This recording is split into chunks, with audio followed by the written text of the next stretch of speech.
America's top generals last night gave stunning evidence to a Senate hearing. Evidence confirming President Joe Biden is either a liar or that he's so confused now that his memory is shot.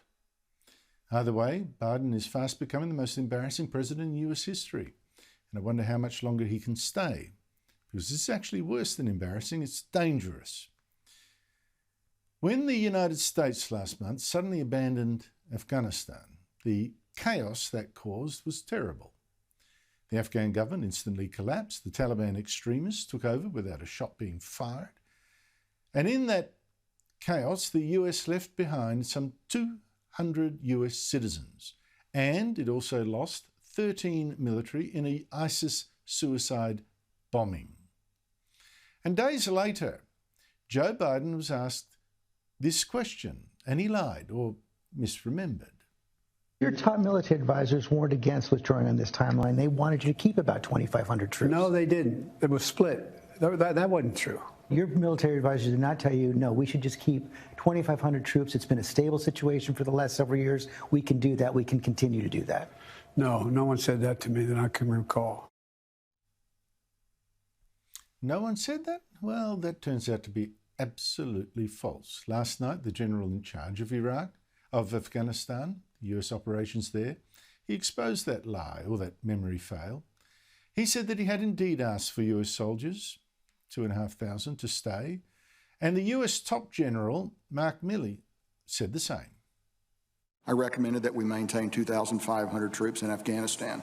And I also recommended earlier in the fall of 2020 that we maintain 4,500 at that time. Those are my personal views. I also have a view that the withdrawal of those forces would lead inevitably to the collapse of the Afghan military forces and eventually the Afghan government. And I do agree with that. So Biden had lied or simply could not remember the most critical advice given to him by at least three of those senior generals, advice that could have stopped the Taliban from totally conquering Afghanistan. And now that top general, Mark Milley, he said the result was that the fight against Islamist terrorism had just got harder because of this, more dangerous. But we must continue to protect the United States of America and its people from terrorist attacks coming from Afghanistan. That mission will be much harder now. Joining me is Mark Christian, a retired Air Force colonel who headed the US National Air and Space Intelligence Center, which advised the US Defense Department on emerging threats.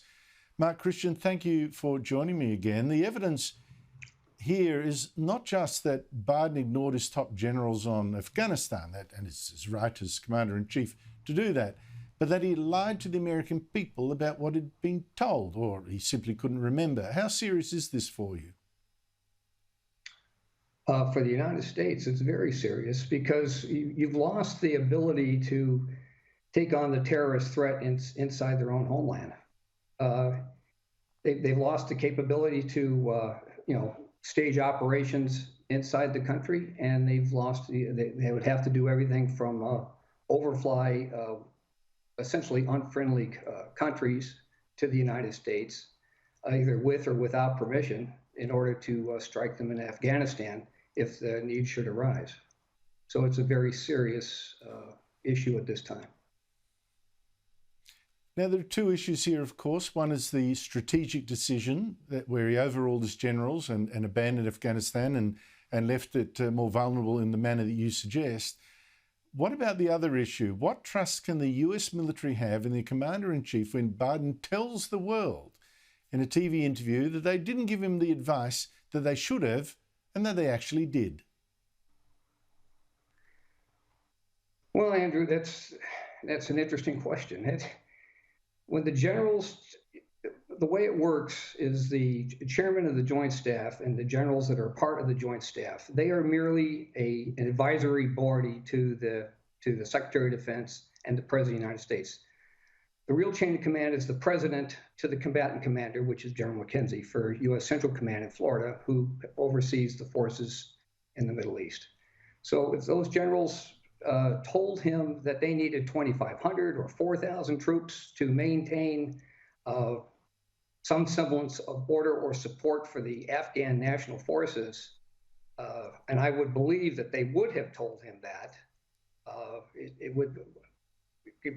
because if they didn't do it, they knew that essentially the Afghan forces, first of all, they hadn't been paid in 7 months, 7 to 8 months. And the way the Afghans work and their culture, if you're not getting paid and you're not feeding your family, then they'll switch sides. And that's exactly what happened. They weren't paid because of the corrupt military, the corrupt politicians, the whole infrastructure is corruption. And as soon as the paychecks stop coming, their loyalty fades quickly. And of course, the US troops would have been able to put pressure on the Afghan government and in order to help make sure that they were paid. But obviously that didn't happen. So there were also intelligence people that would have been able to recognize that the Taliban and the other ISIS forces were building up. And if they didn't know that, then that would be a serious, serious intelligence failure. And I would find that very hard. But that's the point here. That's the point for me, that Joe Biden made his generals look like clowns. Apparently, they didn't tell me that we need to do all these basic things that you're talking about, and they did. They did, and now they've dumped him in the mess. Right. There's one last thing. The US has had Afghanistan lost, that chaos at the airport, people died there, 13 soldiers killed in an ISIS bombing outside the airport. You've had US citizens left behind, lots of weaponry left behind as well for the Taliban, an increased terrorist threat as a result. And on top of all that, the US then bombed what it wrongly thought was the car of a terrorist, instead killed an aid worker and 7 children. Yet the only person in this fiasco who has been jailed or even lost the job is a Marine colonel who filmed this video demanding accountability and is now in the brig. Here he is. I have a growing discontent and contempt for my perceived ineptitude at the foreign policy level, and I want to specifically ask some questions to some of my senior leaders. I have been fighting for 17 years. I am willing to throw it all away to say to my senior leaders, I demand accountability. So as a fellow colonel, how do you feel about that colonel being the only one in jail or even out of a job? Well, sir, the American military takes a oath of allegiance to the Constitution of the United States, unlike other countries that take other allegiances. And so he has every right to ask those questions, and he shouldn't be in the brig. He should be able to ask his commanders and the chain of command, why? What happened? Why did this happen? Why did this operation fail the way it did? Well, they basically cut and run. That's what happened. And there should be a lot of accountable senior officers, colonels, generals, certainly politicians, and certainly the National Security Council and the rest of them. They have a lot to answer for. Whether they'll ever get the answers, I suspect they will not. I think you're absolutely right. Unfortunately, Mark Christian, I'm as cynical as you are. Thank you so much for your time.